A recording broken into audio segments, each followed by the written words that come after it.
വേഗമേറിയ ജീവിതത്തിന് വീതിയേറിയ പാളങ്ങൾ എന്നതാണ് ആധുനിക കാലഘട്ടത്തിൽ പല രാജ്യങ്ങളും സ്വീകരിക്കുന്ന നിലപാട്, അല്ലെ?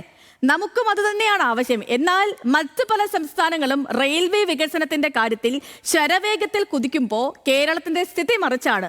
3-4 പാതകളുടെ അഭാവം പുതിയ ട്രെയിനുകൾ സംസ്ഥാനത്തിന് അനുവദിക്കുന്നതിന് പ്രധാന തടസ്സമായി നിൽക്കാൻ തുടങ്ങിയിട്ട് കാലങ്ങൾ കുറയായി. പക്ഷേ പ്രിയപ്പെട്ട പ്രേക്ഷകരെ, ദേ കേട്ടോളൂ, ഇതിനൊരു പരിഹാരമാവുകയാണ്. എന്തെന്നല്ലേ? വരുന്നു കേരളത്തിൽ 7 പദ്ധതികൾ.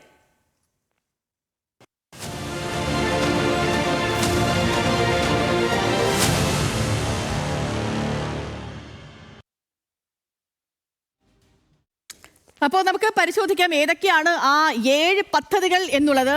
കേരളത്തിലെ 7 റെയിൽ പദ്ധതികളിൽ DPR തയ്യാറാക്കുന്നതിനുള്ള സർവേകൾക്ക് അനുമതിയായിട്ടുണ്ട് എന്നാണ് റെയിൽവേ മന്ത്രാലയം പറഞ്ഞിരിക്കുന്നത്. DPR തയ്യാറാക്കുന്നതിനുള്ള പദ്ധതികളുടെ സർവേകൾക്കൊക്കെ അനുമതിയായി എന്ന് റെയിൽവേ മന്ത്രാലയം, കേന്ദ്ര റെയിൽവേ മന്ത്രാലയം പറഞ്ഞിരിക്കുന്നു.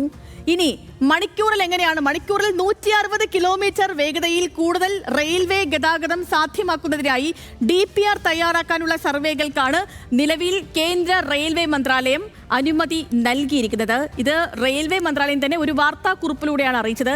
ഇനി എവിടേക്കാണ് ഈ പദ്ധതികൾ വരിക? അതാണല്ലോ പ്രധാനപ്പെട്ട ചോദ്യം.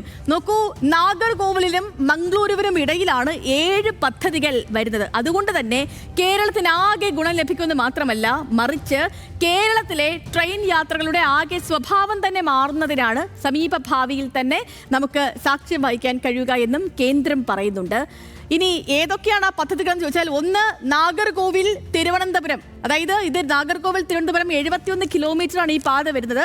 അങ്ങനെ നാഗർകോവിൽ തിരുവനന്തപുരം 3-ാം പാതയ്ക്കാണ് ആദ്യ അനുമതി. ഇതാണ് പദ്ധതികളിൽ ഒന്ന്. മറ്റൊന്ന് തിരുവനന്തപുരം കായംകുളം, അതായത് 105 കിലോമീറ്റർ 3-ാം പാത. മറ്റൊന്ന് കായംകുളം എറണാകുളം 115 കിലോമീറ്റർ 3-ാം പാത.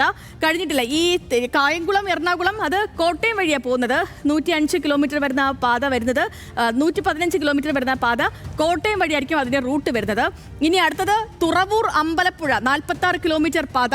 അത് പാത ഇരട്ടിപ്പിക്കലിലാണ് അത് വരുന്നത്, തുറവൂർ അമ്പലപ്പുഴ. മറ്റൊന്ന് ഷൊർണൂർ മംഗളൂരു, അത് 307 കിലോമീറ്റർ ആണ്.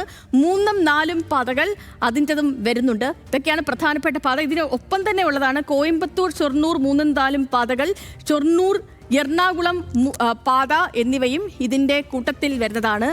ഇത്രയും കാര്യങ്ങളാണ് കഴിഞ്ഞ ദിവസം കേന്ദ്ര റെയിൽ മന്ത്രാലയം പുറത്തിറക്കിയ വാർത്താക്കുറിപ്പിൽ പറഞ്ഞിരിക്കുന്ന നമുക്ക് ലഭിക്കാൻ പോകുന്ന 7 പദ്ധതികൾ.